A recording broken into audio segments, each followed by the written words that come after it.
Welcome to the Stop Over Drinking and Start Living podcast, where high-achieving, goal-oriented rebel women come to learn how to live a vibrant and fulfilling life without requiring alcohol to get through it.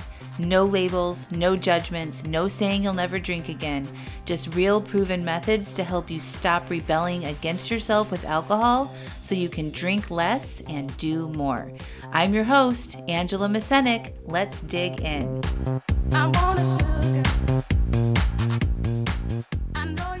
Welcome to episode 393. Why your worst years could create your best years. Well, hello. Welcome back to the podcast. I'm really excited right now for a few things. The first thing is that I'm using old-fashioned headphones, the kind that you plug in to your device with a wire. And first of all, you don't need to carry a charger for them, like a special wire or an additional charging port. You can use Marco Polo, which is a video messaging app, voice and video messaging app. And you can put your phone and record, like while you're recording a message, in your pocket. And the sound still picks up through your wired headphones. It does not do that with AirPods. It doesn't connect through the sound, like the input sound. So I'm really excited about that. And I'm using my headphones to record this podcast. So 3 things I'm excited about right now with wired headphones, like old school technology. And I just got them at, it's called Mascenik here in Lisbon. And they're just Sony wired headphones. They plug right into my phone, into my MacBook. And I love it. And I think they'll last a long time. Anyway, hope the sound is okay. Today I want to talk about post-traumatic growth. Have you guys ever heard of this? It's when, not necessarily you have trauma, but it's when it could be a traumatic thing, but for me, I'm going to be focusing on drinking. So like a season of difficultness, okay? So of pain, of loss, shame, something like that. And you use that time and you have growth from it. That's called post-traumatic growth. And, there's probably more proper terms. In psychology, there's 2 researchers that have studied this starting back in the 90s, Tedeschi and Calhoun. So we all know about post-traumatic stress, but these researchers noticed something else. Some people going through really hard seasons, loss, illness, addiction, divorce, and they come out the other side bigger and stronger, more alive than they were before the hard thing happened. And it kind of shows up in 5 specific ways. I'm going to dive into this. And for me, I didn't know that that's what I experienced after I quit drinking. And it wasn't just because I quit drinking. It's because I processed my feelings around my relationship with alcohol and around my life that was creating me to drink in the first place. One of the ways that you can identify post-traumatic growth is a deeper appreciation for life. The small stuff starts to actually matter to you. The coffee, the morning light, being present for it. Like for me, being in nature, snuggling with Jackie Poo, like the little tiny, you've also heard it probably called glimmers in your day-to-day life, like noticing color and flowers and a cool breeze, your morning sip of coffee, right? Those deeper appreciations, like you are pausing and slowing down and noticing and processing them. Number 2 is closer, more deep, authentic relationships, because you stop performing and not addressing things and you start telling the truth. You start having vulnerable conversations, even if you're scared to, even if you're worried about how the other person might feel or think. And when you do that, you let the other person see you for who you are and how you tick and how you operate and what's important to you. And therefore you show up more authentically and you give the other person an opportunity to do that as well. And you develop a much richer relationship. I love witnessing this with my clients. It's happened with me. It's happened with all the people that I help. a lot of people are scared of this the most, especially when they stop drinking, especially if their partner is somebody who also drinks in their friendship circle. I promise you, better relationships are on the horizon. Okay. Number 3 is personal strength. And all of these are I probably shouldn't rank them. They're all really awesome. So number 3 is personal strength. And that's the one, if I can get through that, I can get through anything. That's what I think about me and my ability to process my feelings. I have emotional resilience.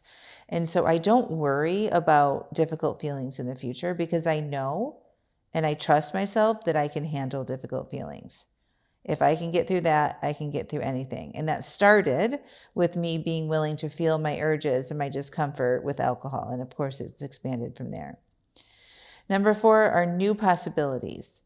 So because of this post-traumatic growth, because you learn to be with those feelings and experience the pain and process that, you are opening doors for yourself that weren't available because of the past, right? So like for me specifically, because I stopped drinking and learned how to feel my feelings, I started teaching this to other people. I started a podcast. I started to create programs. I put myself out there a little bit more. And so then I got new friendships. And those friendships opened other doors for me. And I got to meet other people. And then I started traveling more. And I got to experience more cultures and enriched my life. And I challenged myself. I got in better physical condition. I just had a much bigger, richer life. And I didn't know that those things would happen in the beginning. I didn't know that I would have moved to Portugal and started a retreat center, So that's how that opens new possibilities. And number 5 is a shift in meaning. So what your life is actually about gets a little bit clearer. You get to see deeper meanings in things. You get to make more emotional connections. You analyze things differently, and it gives you more meaning and a richness that you wouldn't have had you not gone through a terrible thing. Okay? And a lot of times your terrible thing can be a relationship with alcohol. And that pain that comes from it, right? So the promises that you keep or that you say, and then you breaking those promises over and over and over again. I actually think that those are micro traumas. It is, and I've talked about this in podcasts before, but it's like when you are breaking yourself down like that and your psyche gets broken down like that and you don't trust yourself, those are like little traumas happening over and over again. It can be complex trauma. So I've recently learned that it can be like childhood trauma things that affect you in your life. And then there's complex trauma. And complex trauma is things that happen repeatedly over time. It doesn't have to be from when you're a child. It can be when you're a young adult or an adult or an older adult. And so when you think about the toxic relationship that you have with alcohol and all of the broken promises and how you talk to yourself and all of the load of that can be a complex trauma over time. I for sure experienced that with my relationship with alcohol, among other types of complex trauma. So the growth actually that you can experience by figuring this out and learning how to process that doesn't come from the actual event. It comes from processing the pain of the experience. And time alone doesn't do it. You can sit in on yourself and just not drink for 30 days, and you can stay exactly the same, right? You can just like raw dog through it, just white knuckle your way through it. For those of you that are really good at just locking in and doing something, that's not what's going to happen. The growth comes, these 5 things I just mentioned, comes from being with your feelings, processing what happened. Okay? So feeling it after you stop doing it is where the growth happens. And people, and this is true for me, and it's true for the women who have had major transformations and changing their relationship with alcohol. Like they tell me they experience all these 5 things I just mentioned. So let's talk about an analogy. and a broken bone. So we know, and we've heard, and doctors have told us that when you break a bone, that bone actually heals stronger at the break point, but only if it gets set, only if you deal with it, right? If you ignore it and it just keep walking on it, push through, pretend it's fine, it heals crooked and it's going to hurt forever. So drinking over your pain is sort of like walking on a broken bone. Okay? It's just not going to help you. You're going to stay in a very uncomfortable, traumatic place. So every night, the wine gets poured on top of your feelings instead of sitting through your feelings. That growth stays on pause. Okay? I just want to repeat that. Every time you numb out at the end of the day, your growth stays on pause. And sometimes that trauma can even be a little bit worse. And it doesn't mean that there's something wrong with you. It's just that processing requires actually being present with the thing, with that reason why you're drinking. And alcohol's entire job is to make you absent. It's to make you numb. Okay? We think that it makes us feel happier and have more fun and feel more relaxed, but that's just a thought concept that's actually not true. It might make you physically feel a little fuzzy. That's what it does. And that fuzzy feeling is actually a toxic response that your body is putting out to remove the alcohol from your body. So it doesn't do the thing that we think it does, I promise. So how do you actually do this? How do you get to this growth, this post-traumatic growth phase that I'm talking about? So step one is you got to stop. Step one is zero. Like you can't keep drinking over those feelings. The willingness to feel why you're drinking and to be with those urges, that's what it costs. So you have to be willing to go through that emotional pain. Okay? You don't have to be good at it yet. You just have to be willing to do it. Right? That's the first step is willingness to be there. Number two is you got to feel it in your body on purpose. And I've got multiple episodes on how to do that. So this spiraling, this staying up in your head, that thinking part of you, that is not what we need to be doing. We need to be recognizing that we're having those kind of thinking, so spinning, that ruminating. And then there's the deliberate moment where you choose to not engage with that and notice the pain in your body. What is that pain? You can sit down and journal. You can breathe through it. You can use yoga breathing. You can use meditative breathing, but noticing and being conscious, where do I feel this in my body? Is it my chest? Is it my throat? Is it my stomach? So you might be having some memories. You might be having something that you're processing through that day. You just might be processing the desire for the alcohol. Doesn't matter.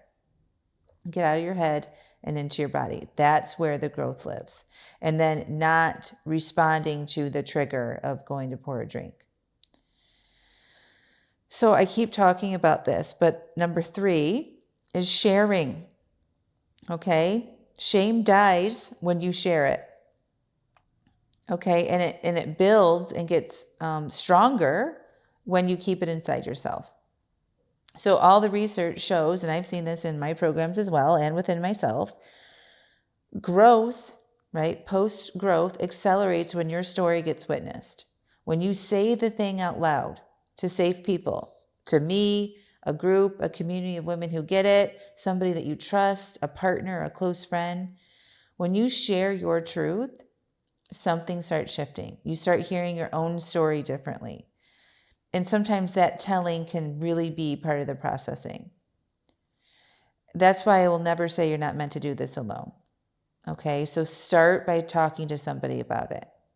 And you don't have, if it doesn't feel comfortable to talk to your family and friends right now, then you got to get a coach, you got to get a therapist, somebody like that, join a program, get with a group of women who are doing this together, because it really deflates it. Because when you share your story, other people will share theirs, and you'll be like, I'm not the only one. I can do this. I resonate with them, and it really does help. Number 4 is making meaning So I love right now in Alive AF, Coach Chef is basically journaling every day for the group. She's doing an elimination diet, and that includes not having alcohol for a long time. It could be upwards of 90 days. And so this month, as a part of kind of like a dry July support, Coach Chef is reflecting and journaling and making meaning out of her human experience going through this.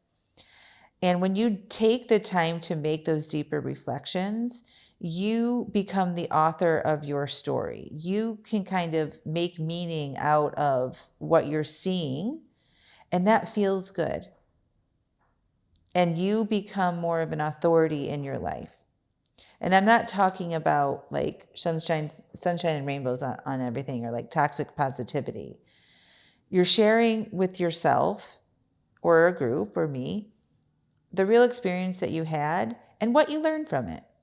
What is the meaning behind that? What could you take away from that? And you get that clarity when you stop numbing. And so when you start making these meanings and these connections and these reflections, it really does help for you to get to know yourself better, and it feels good. Okay, so start making meaning out of it. This is your purpose right now. A lot of people are like, I don't know what my purpose is. I work with a lot of women in big transitions in their life. A lot of times their kids have left the home, or they're about to retire, or they are retired and they have more time and they really want to figure things out. And they want to know, like, what is my purpose now? What meaning do I have? This is your purpose. Making meaning of yourself. Okay. And step number 5 is creating that new identity for yourself. So your growth, where you want to be on your way to your goals, right? And being somebody who doesn't overdrink, it gets real when it becomes a behavior that you do and your identity starts to shift. It's a boundary that you actually hold. When I talked about breaking your trust with yourself for so many longs and how that can be traumatic for you over time, when you start acting on your new identity and honoring those boundaries that you hold for yourself, that's when your new identity starts being, I am somebody who can say no. I am somebody who can follow through on what I said. I am somebody that can have a difficult conversation. I am somebody that can go out on a weekend and not overdrink. Okay? That's acting on that new identity. So post-traumatic growth is not something that just naturally happens if you stop drinking. It's something that you don't want to sit around and wait for. You have to work for it. You build it. So small actions that you could take, go back and listen to this, take some notes, to work on stopping getting alcohol out of the way. And that can just mean today, and processing what's there when you don't drink. Okay? Sharing with somebody, writing it down, right? Creating the own story, and then living in that new identity that you have. That's what it's about. Okay, my friends? So that's what I have for you today. I just sent an email out, actually, and you're probably going to listen to this a week later than I'm recording it, because I'm about ready to walk the Camino Santiago, which is a pilgrimage hike in Portugal and into Spain, and it actually goes through France and other countries as well. But I'm doing the Portuguese way. It's a 2-week walk. It's about a half marathon every day with my friend Dan. And I'm pre-recording some podcast episodes. So I'll be on my walk probably when you are listening to this podcast episode. So those kind of decisions would not be happening. I'm bringing my phone. I am carrying my stuff. I am not planning it all out. And I'm going to trust that the universe will help me along the way. And I know that it's going to be uncomfortable, really uncomfortable, physically and emotionally. And I'm here for it because I've built the capacity over time, because of my own post-traumatic growth and healing my relationship with alcohol and ultimately myself, that I'm able to do that. I'm sending you so much love. But I went off on a tangent. I had just sent an email out about Madonna. I just listened to her new album, Confessions 2, and she nailed it. And I especially love this song called Everything. I was listening to it, I was bopping around, getting ready for the day in the shower, like it was so good. And there's a very end of this song, she sings, wherever the greatest amount of darkness, That's where you'll find the greatest light. Wherever there's the greatest amount of darkness, that's where you'll find the greatest lights. And so that's what she's talking about right now. And you know that that can be true. So like even in like the state of our world right now, if you go, like everybody says, go find the helpers. Something happens, right? A storm, an event, a shooting, something terrible, right? You go find the helpers. That's the greatest light. Though that's what I'm talking about here. Same thing with healing your relationship with alcohol. It can feel so dark to be in this cycle. I know because I've been there and I've coached thousands of women through this. It is not a good time to be caught up in that cycle. And it's very dark and lonely and isolating and full of shame. But that's also where your greatest light can be found. It was true for me, it's true for my clients, and it's true for thousands of other people who have experienced this as well. So go listen to her new album, find that song, and believe in yourself, and take these steps. Find the post-traumatic growth, work on it, and it'll make your life so much better. All right, my friends, we'll talk to y'all soon. Bye.